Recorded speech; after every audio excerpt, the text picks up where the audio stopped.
Estimate you isn't proving them wrong. It's building a life so good that their opinion becomes irrelevant.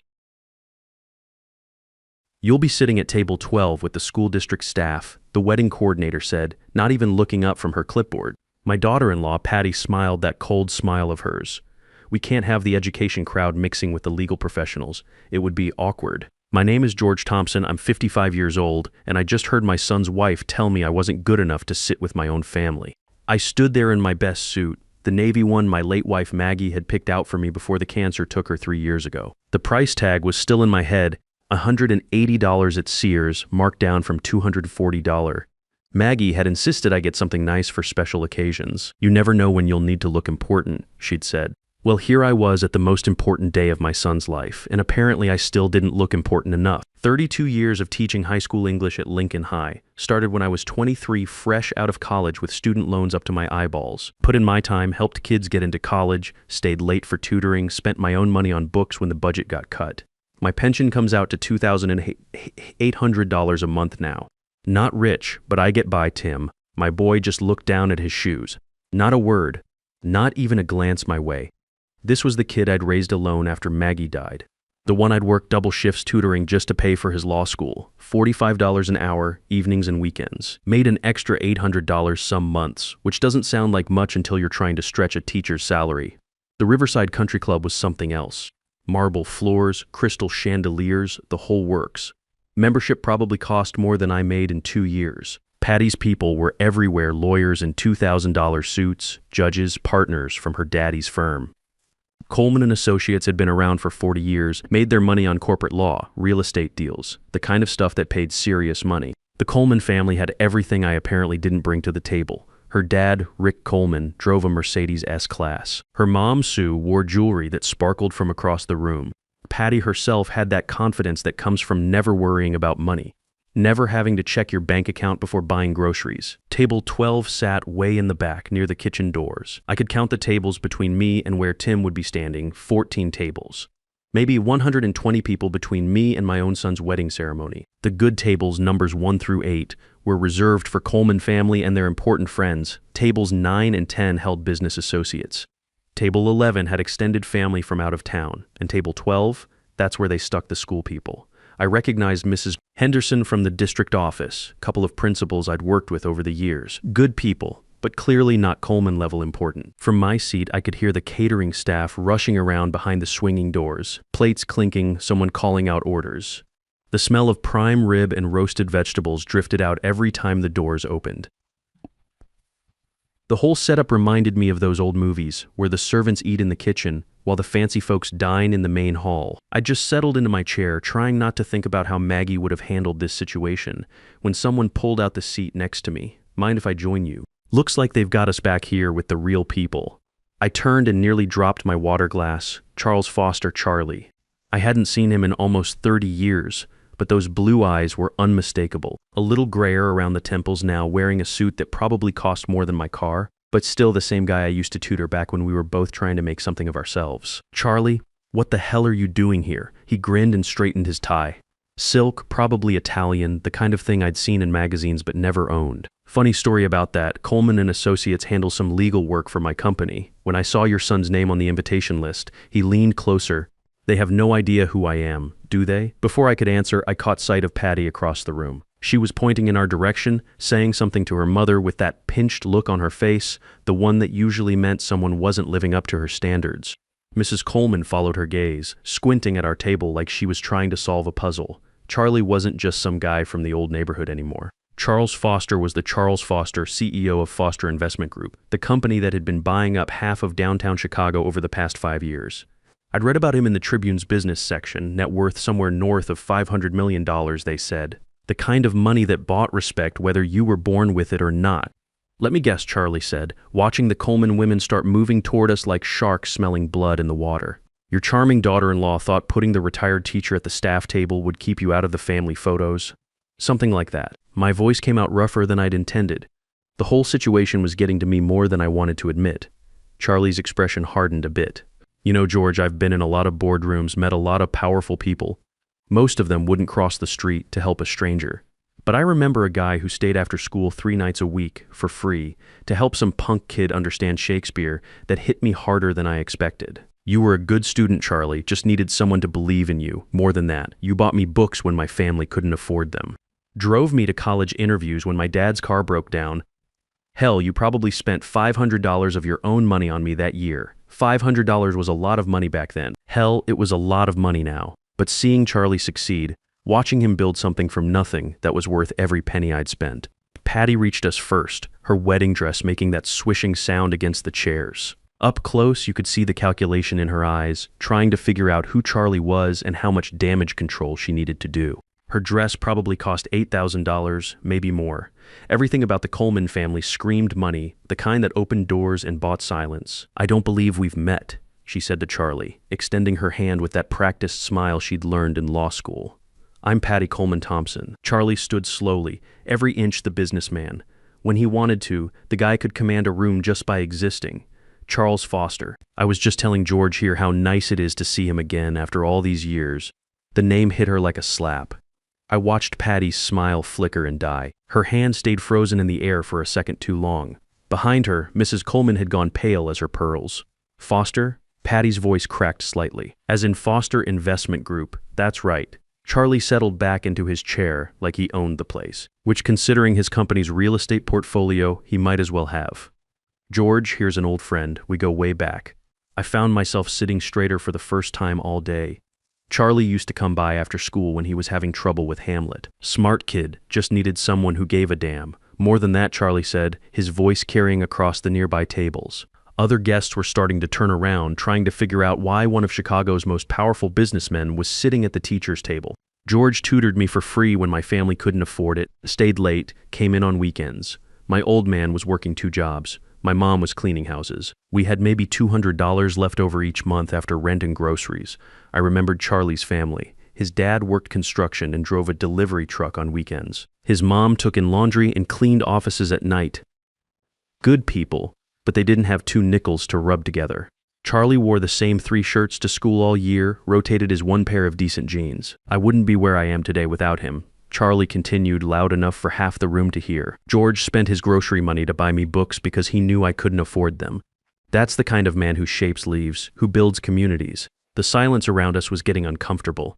I could see judges and lawyers at the good tables straining to hear every word, probably wondering how they'd missed the connection between the retired teacher and one of the most influential men in Chicago. Charlie pulled out his phone. "The latest iPhone, probably $1,200. You know what, George? I think we should catch up properly. Are you free Monday morning? I've got a business proposition for you." I blinked. A proposition?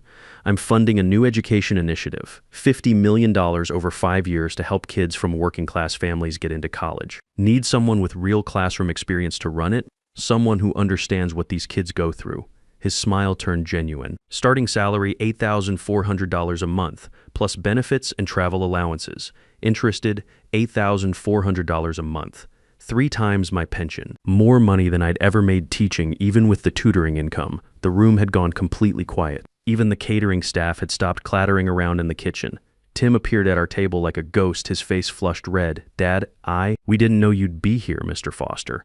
Charlie smiled, but it was cold around the edges. "Your father and I are old friends, Tim. Though I have to say, I'm surprised to see him sitting back here with the service staff. In my experience, family usually sits together." Tim's mouth opened and closed. I could see him calculating, trying to figure out how to fix this mess without making it worse. Patty grabbed his arm, her nails digging into his sleeve hard enough to leave marks. "There was a seating mix-up," she said quickly, her lawyer training kicking in. "Of course George should be with the family." "Funny thing about mix-ups," Charlie said, standing again. The man was 6'2", and when he wanted to intimidate someone, he knew how to use it. They usually reveal what people really think. He looked around the room, his voice carrying to every corner. "I remember when George spent his lunch money to buy me a copy of The Great Gatsby because mine got stolen from my locker. $35 he couldn't afford, but he knew I needed that book for my college application essay." A murmur went through the crowd. The story was spreading from table to table like wildfire. I could see people whispering, cell phones coming out. This was going to be all over social media before the ceremony even started. Rick Coleman pushed through the crowd, his face tight with panic. "Mr. Foster, perhaps we should discuss this privately." Privately? Charlie's eyebrows went up. Rick, you and I need to talk about a lot of things. Your firm's lease on the Michigan Avenue building, for instance. Comes up for renewal next month, doesn't it? I watched the color drain from Rick's face. Foster Investment Group owned half the commercial real estate in downtown Chicago. If they wanted Coleman and Associates out, the firm would be scrambling to find new office space in a market where Charlie controlled most of the premium locations. Now see here, Rick started, but Charlie held up a hand.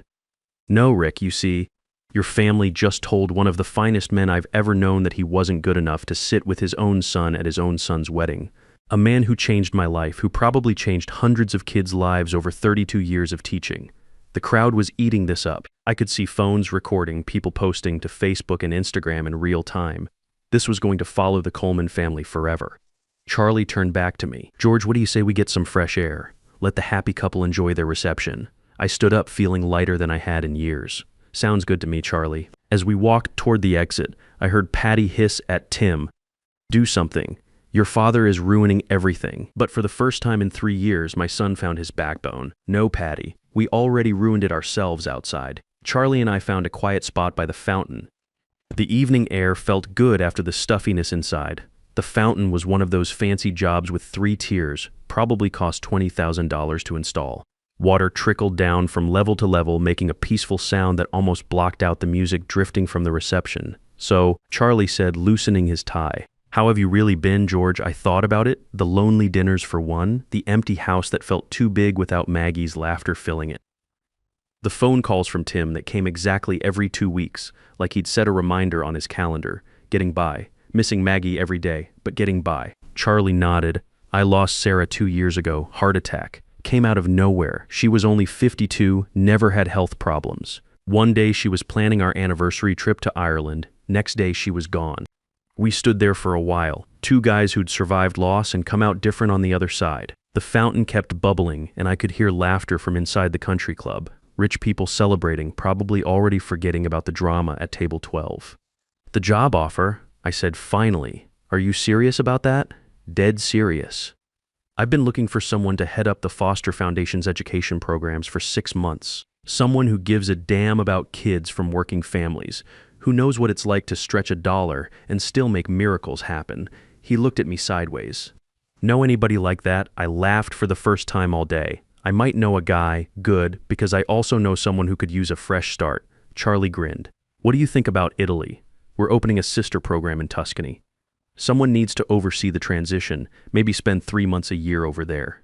Italy. Maggie had always wanted to see Italy. We'd saved up for our 25th anniversary, had $30,200 put away for flights and hotels. But the cancer treatments ate through our savings faster than we could replace it. Insurance covered most of the big stuff, but copays and prescriptions added up quick. By the end, we were $18,000 in debt just keeping her comfortable. Charlie, I don't know what to say. Say yes. Say you're ready to stop letting other people decide what you're worth. Before I could answer, footsteps crunched on the gravel behind us. Tim approached slowly, his tie-loose jacket hanging open. He looked older than his 28 years, like the weight of what just happened was finally hitting him. Dad, can we talk? Charlie squeezed my shoulder. I'll be inside working out some business details with the Coleman family. Take your time. Tim waited until Charlie was gone, then sat heavily on the fountain's edge. I really screwed up, didn't I?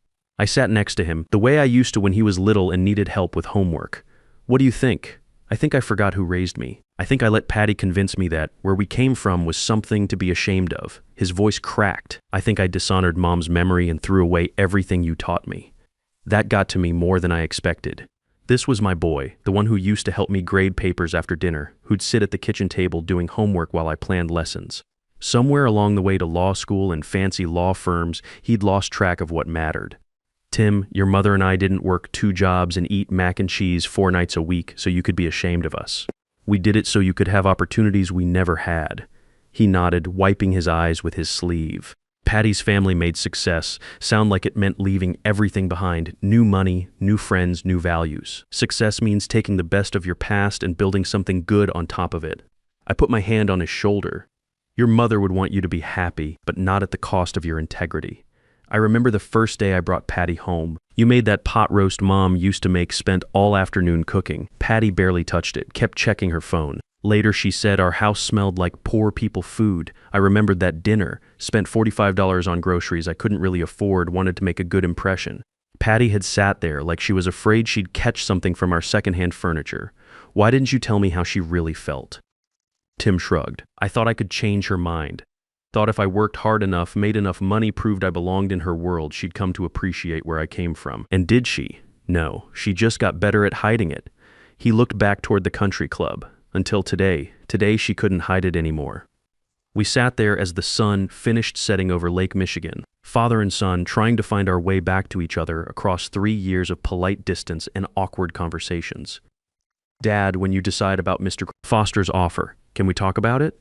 Really talk, like we used to? I looked at my son, lawyer, husband, man trying to remember who he used to be before he got caught up in impressing people who would never really accept him. I'd like that, Tim. Inside the country club, I could see people moving around, the reception winding down. Probably lots of uncomfortable conversations happening at the Coleman family tables right about now. What happens next? Tim asked. I don't know. But whatever it is, we'll figure it out together. For the first time in 3 years, that felt like the truth. Charlie eventually found us and handed me a thick envelope. Contract details, he said simply. Look it over when you get home.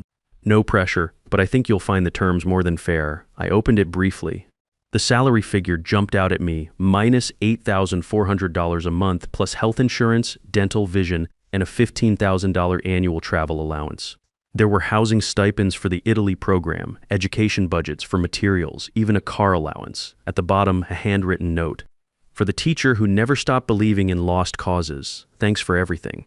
CF Charlie, this is incredible. Just think about it, he said. And George? Some people spend their whole lives looking for respect. You earned yours a long time ago, time you started collecting. As we walked back toward the parking lot, Tim fell into step beside me.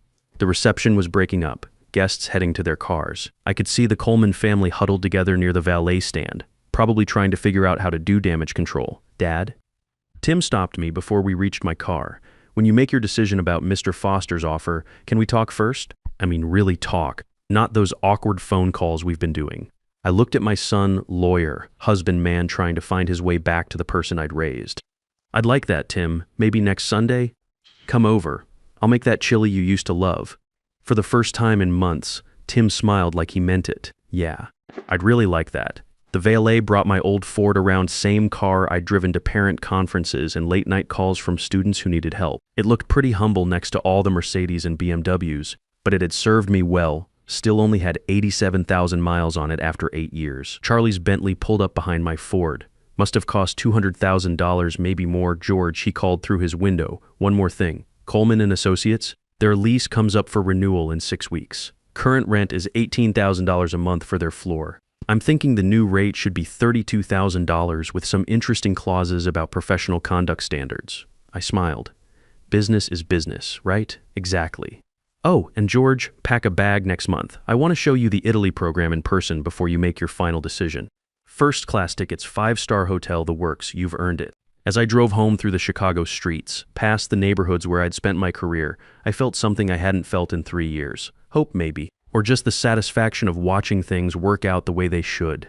I turned on the radio, some jazz station Maggie used to like. The music filled the car as I thought about everything that had happened. This morning I'd been a lonely widower getting ready for his son's wedding. Tonight I was looking at a new career, maybe a new life. My house looked small when I pulled into the driveway.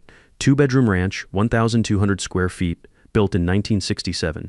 Knitted paint, new gutters, probably a new roof within 5 years, but it was mine, paid off after 30 years of mortgage payments.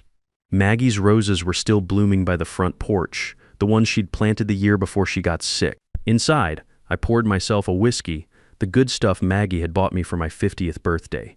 Jameson Irish, $45 a bottle. I'd been saving it for special occasions that never seemed to come. Tonight felt special enough. I sat down at the kitchen table and spread out Charlie's contract. The Italy program was impressive, working with local universities to create exchange opportunities for American kids from working-class families. Kids like Charlie had been like most of my students over the years. 3 months in Tuscany each summer helping coordinate the program, maybe doing some teaching. The base salary alone was more than I'd ever dreamed of making. Add in the benefits, the travel allowances, the housing stipends, and I'd be making close to $120,000 a year, enough to fix up the house, maybe travel a little, enough to help Tim if he needed it, though something told me he was going to be just fine. My phone buzzed. A text from Tim. Dad, Patty wants to apologize. Really apologize, not the lawyer kind. Maybe we could all have dinner this week. I thought about it for a minute, then typed back Sunday chili first, just us. Then we'll see. Another buzz, this one from Charlie. Forgot to mention the Italy program includes a $25,000 signing bonus. You've been underpaid for 32 years. Time to catch up. I stared at the number. $25,000. More money than Maggie and I had ever had in savings at one time. Enough to finally take that trip to Ireland she'd always wanted, even if I'd be going alone. Or maybe I wouldn't be going alone. Charlie had mentioned he was widowed too, that he'd lost Sarah 2 years ago.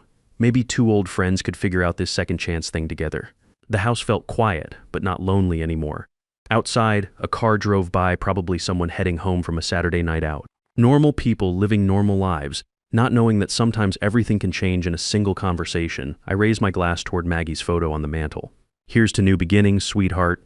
I think you'd approve. Tomorrow would bring phone calls, decisions, maybe some difficult conversations with the Coleman family. But tonight was mine. Tonight I was George Thompson, respected educator, valued friend and father to a son who was finally remembering where he came from. It had been a good day after all. Sometimes the people who look down on you today are only one phone call away from needing your help tomorrow. Real respect isn't about money. It's about the lives you've touched along the way. You can't buy dignity, but you sure can lose it by treating others like they're beneath you. The strongest revenge is living well and watching karma do the rest.